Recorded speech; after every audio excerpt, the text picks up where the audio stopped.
said unit of energy is going to be joules too. When you get an EV, I say the joules. Yeah. So it has to be in joules. These values are actually, they are going to be limited because distance is measured in terms of meter here. And these are coulombs. Coulombs are the unit of charge. Okay? Coulombs are the unit of charge. They will be cancelled, and at the end you will have joules. You will have joules. Okay? Here also, when you are dealing with joules, 1 joule can be calculated as 1 kilogram meter per second square. Actually, this is if you are really interested about to know where this comes from. It comes from force, for example. If you know force is mass times acceleration. That's how force is measured, right? And the unit of mass is kilogram, and acceleration is measured in meter per second square. And energy is a work, actually. Okay, so energy is a work. So work is force times distance. So if you know force, which is mass times acceleration, right? As the unit of mass times acceleration is kilogram times meter per second square times the unit of distance in SI unit is going to be meter. It's going to be meter. So that's going to be 1 kilogram meter square per second square is actually joules. Okay.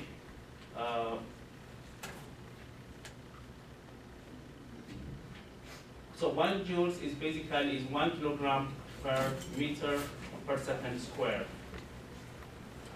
Yes, it should be meter square here. I don't know why we don't have meter 1. Okay, I'm going to look that. Maybe I can tell you. There should be 1 kilogram meter square per second square.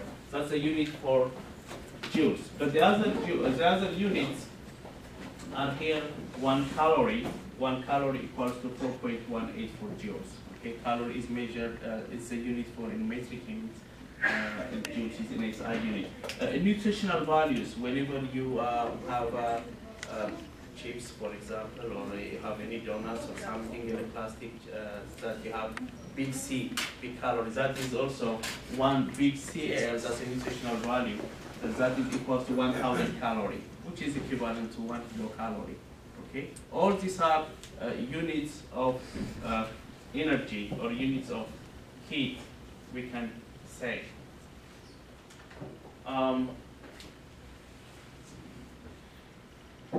Okay, let's come to chemistry part.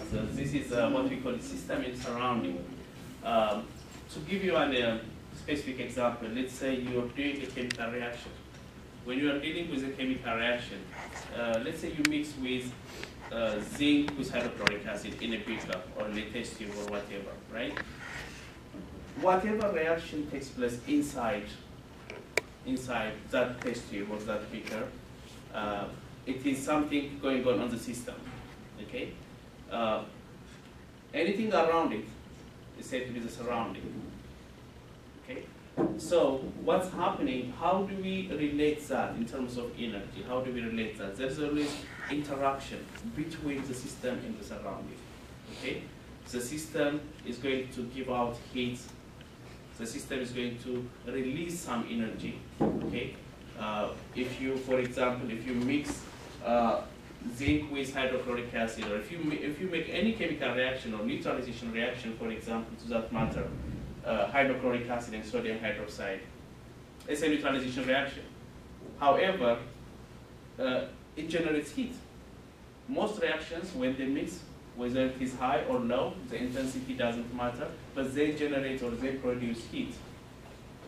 Since they produce heat, we call this a thermochemical reaction. It's not just a neutralization reaction because it generates heat, right? How do you feel they produce heat? If you can feel it, right? If you can touch, it's like warming up. So that means it releases heat. So the system produces heat to what? To the surrounding. Okay? So our goal is we're going to measure how much is going to be produced, how much heat is generated from that chemical reaction. This is the whole concept about system and surrounding. Okay? Well, and also we need to know the fact that sometimes the surrounding from the outside gets or provides energy to the system. Okay? And that is called endothermic process.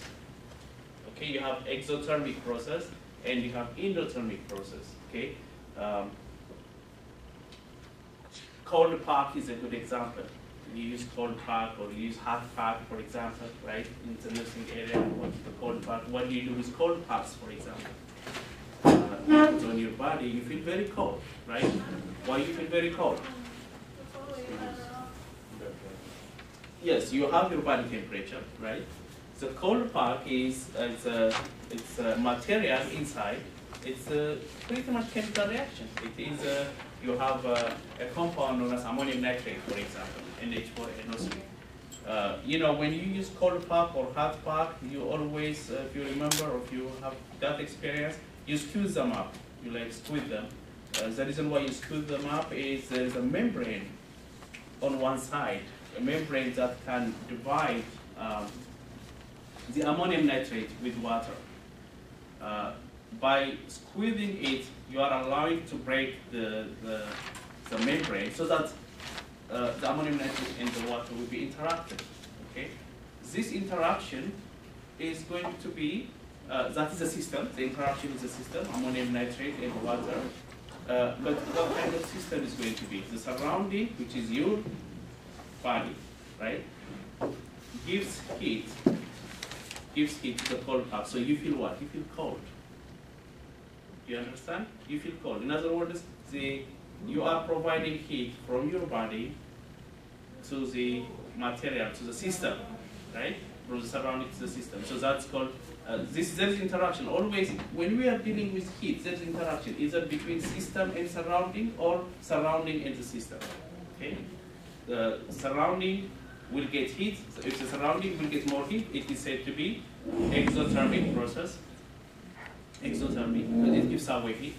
When the surrounding gives energy to the system, it's said to be endothermic process.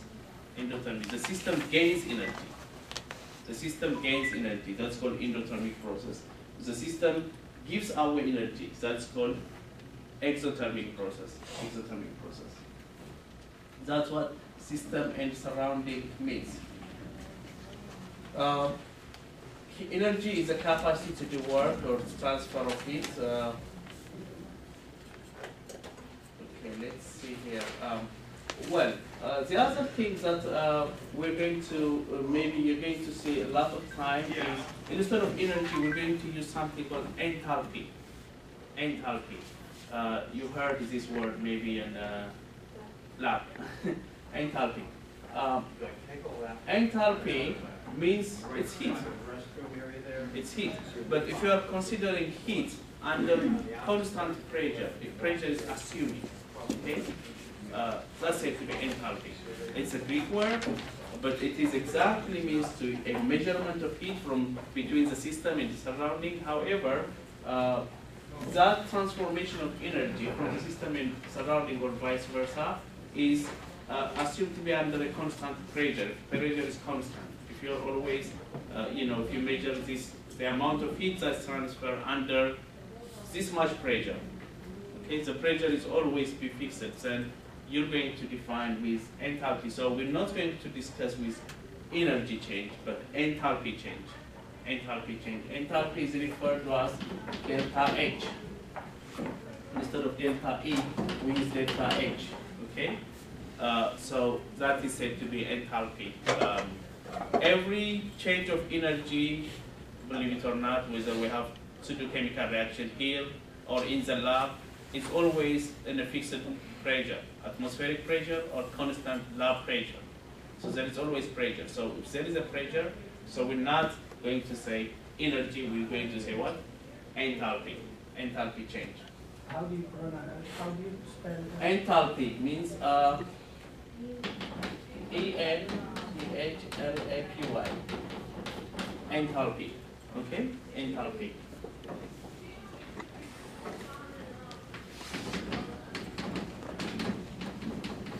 Or the symbol is delta H.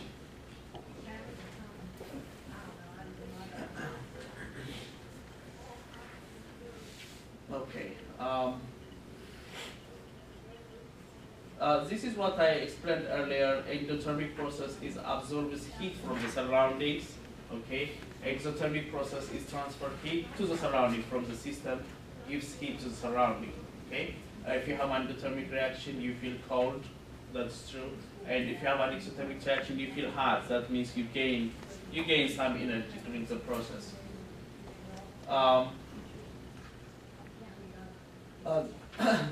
Here is the definitions of enthalpy. You can see in the reaction here, there's hydrochloric acid solution mixed with zinc. And when zinc and hydrochloric acid reacted, what are the products? What kind of reactions that you expect? It's going to be, yes, the type of reaction is going to be a single replacement reaction. So anyways, you have a weightless piston here. This weightless piston, as you have seen on the first process before the reaction, but when zinc is added in this piston here, and then the piston is moving here somehow. Okay, so work has been done. Some kind of work has been done, right? A work is going to be like what? A work is force times distance, right? That's the simple definitions of work. How does the work done? Because the hydrogen gas that is produced or liberated from here is moving the piston up, right? So there is a volume here, some kinds of volume here. So that volume, which is the work is force times distance, right? And you know that force also is pressure times area, right? Pressure times area. So there is some kinds of pressure is applying against the piston from the system here. Yes? I think you said force is enthalpy. Huh? I think you said force is enthalpy.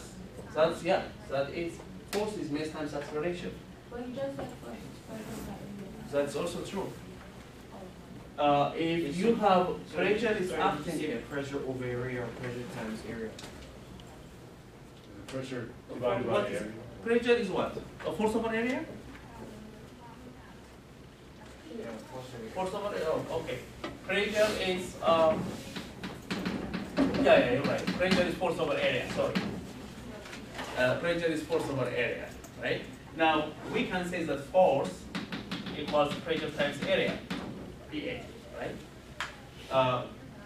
If pressure is applied here, okay. Well, in this reaction, I mean, there is some kinds of work done on the system, right? Right? And how do I know that? Because the piston is moving. The piston, there's a weightless piston here. It's moving up, which means there is a pressure comes from the system here.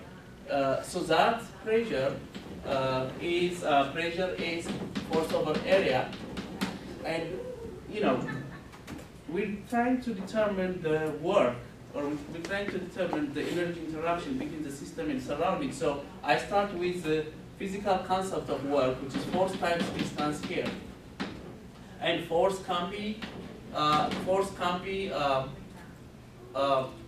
pressure times area times d, right? Right? So area times d. If you have a base area times d in geometry, it's going to be volume, right? It's going to be volume. So the work is actually none other than PV. PV is pressure times volume, right? And I can say because there is a change of volume, if we have a couple of experiments, if you have 3, 4 experiments, so it's going to be delta PV. Okay? Delta PV. So what kind of energy is this? Enthalpy. Why? The energy that's transferred is based on what? based on pressure. Okay? If you just say energy, and if you are ignoring the pressure, it's not enthalpy. Enthalpy always have the energy transformation under pressure. Under pressure. Do you understand? Enthalpy, as I have said, is going to be, from now on, enthalpy is referred as delta H. When delta H is positive, the system gains heat from the surrounding, that is endothermic. When the system gains heat from surrounding, delta, the value of H will be positive. When delta H is negative, the surroundings gain heat from the system. That is exothermic. Exothermic, that it releases heat. Okay? There are certain properties about enthalpies. Now we are trying to relate this energy of change and bring that issue to chemistry rather than discussing about physics. So enthalpy is an extensive property. You remember when we deal with chapter 1 or 2, we have intensive and extensive properties, right? Do you notice that? Intensive and extensive property. Yeah. What the guy? I think intensive is what we can measure. When we discuss about physical property of like mass, temperature. Exact value and Yes. exact number. Yes, extensive property depending on the quantity of the material. You remember? Extensive property depending on the quantity of the material. Whereas intensive property doesn't depend on the quantity of the material. What does that mean? For example, you have temperature of water. You boil, if it is water, it doesn't matter whether it is 10 milliliter of water or 100 milliliter of water. What is the boiling point of water? 100 degrees centigrade. This is intensive property. Okay? The freezing point of water, 1 million gallon of water or 1 gallon of water, if it is water, its freezing point has to be 0 degrees centigrade. At 0 degrees centigrade, water freezes. If it is another substance, that's a different story, right? So such properties are physical properties, of course, and also they are intensive. They are also intensive physical properties, but extensive changes with quantity, right? Like pressure is extensive property. Just like that, extensive is also, enthalpy is also extensive property. Enthalpy is an extensive property. That means the magnitude of delta H, which is enthalpy, is directly proportional to the amount. Okay. What do I mean by that? We have a reaction here. What kind of reaction is this? It's exothermic reaction. It's also combustion reaction, right?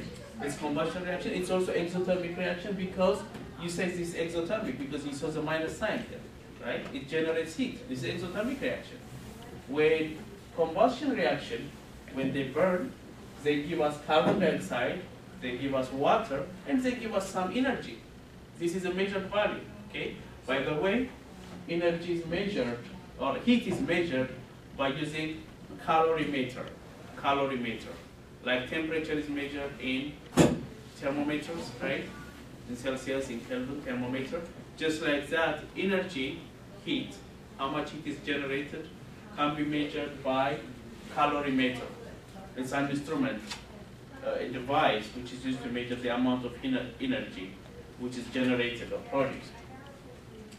So, this is experimentally determined from calorimeter. This much energy can be produced. That means if 1 mole of CH4 burns with 2 moles of oxygen, this much energy will get.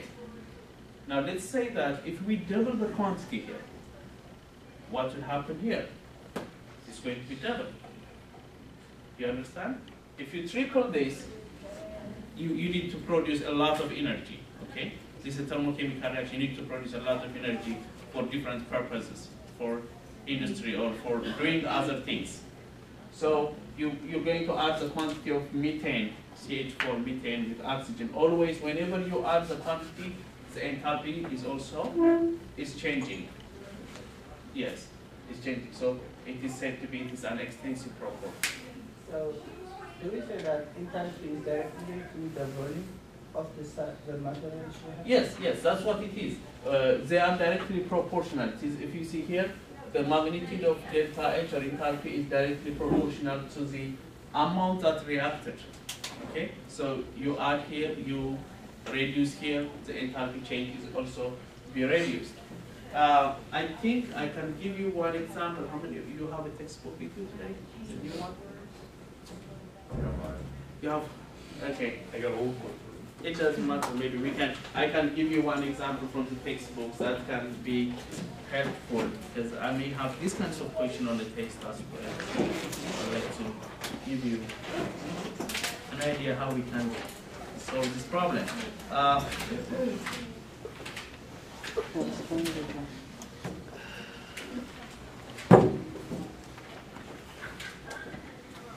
Yes.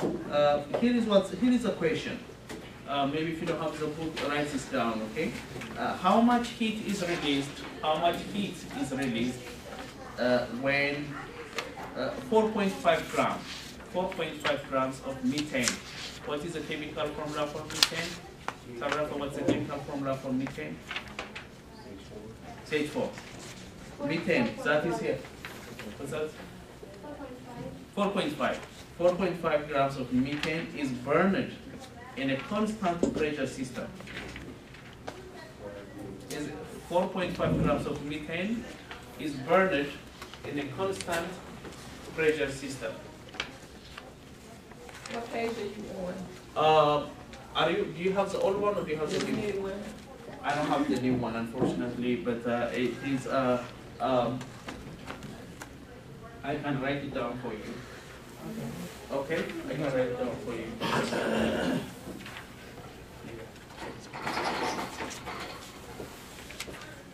Okay, the question is.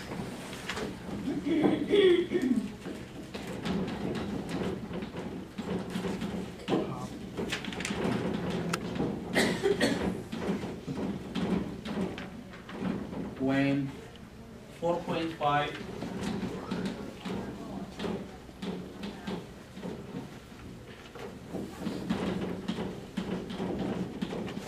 is burned in a constant pressure system.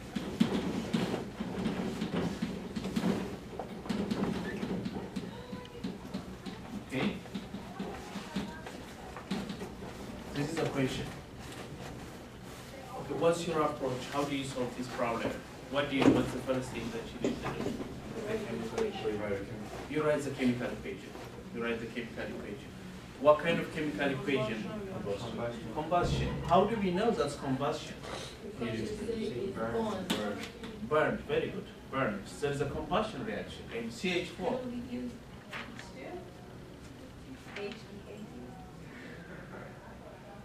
Is that HE80? Yeah, it's okay. What do you mean? It's okay, Professor. Okay. How much heat is released when 4.5 grams of methane is burned? Oh, we're going to use enthalpy.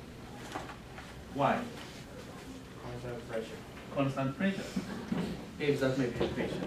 We're not going to use energy here, we're going to use enthalpy here. Because this process takes place under a constant pressure. Okay? The difference between enthalpy and energy, I'll ask you this on the test. What's the difference, Tosi? If I ask you, what's the difference between? Enthalpy is done under constant pressure. Enthalpy is done, it is a change of energy between the system and the surrounding, but pressure kept constant. Energy is also a change in energy is a change.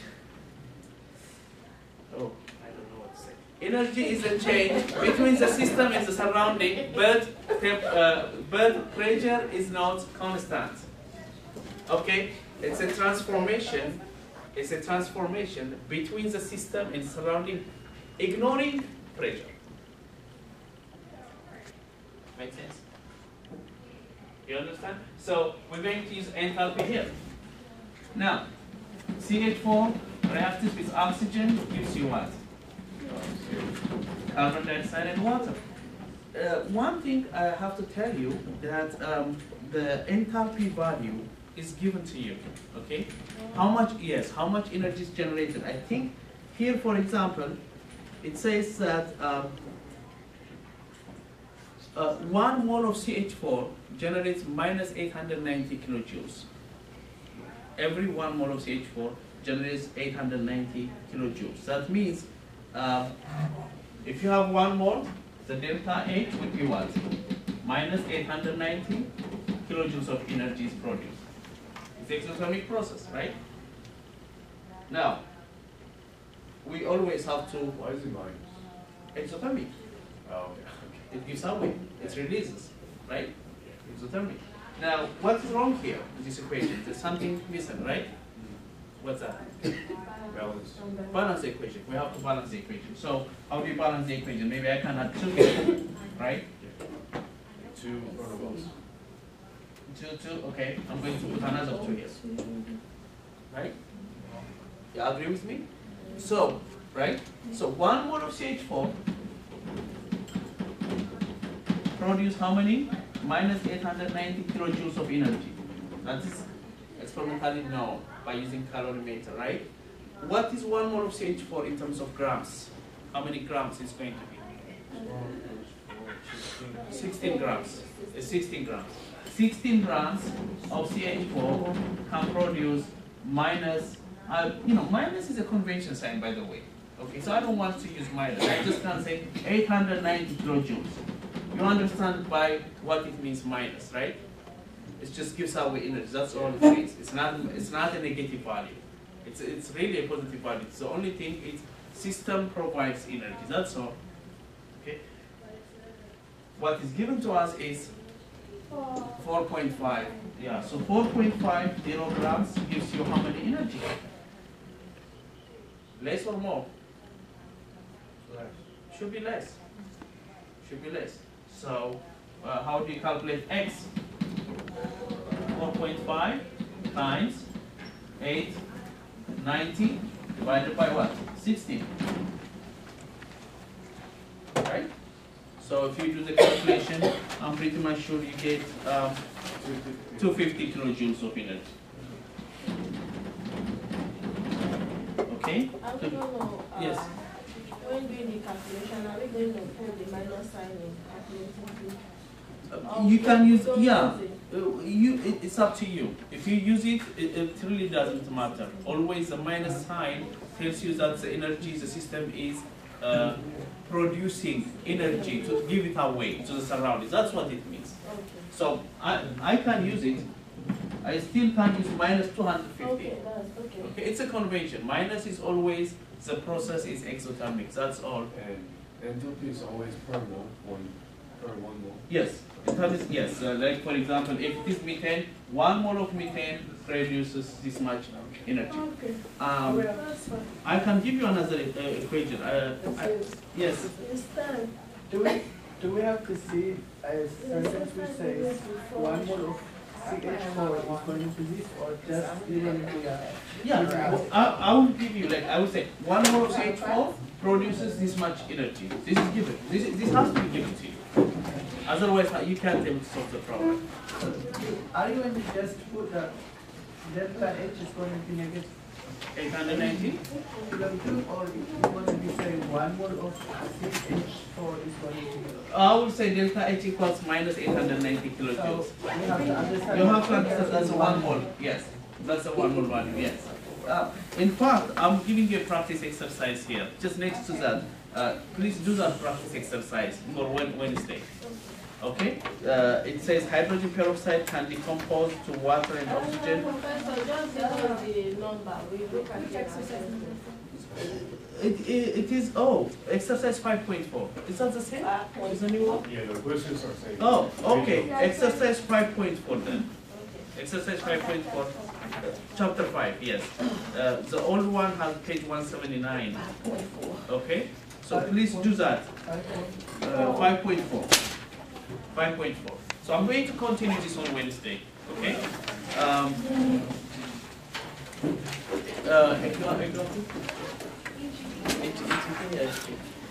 Emmanuel? Kim? That baby to call me. Donna? It's hard to reach. Hard? Joe.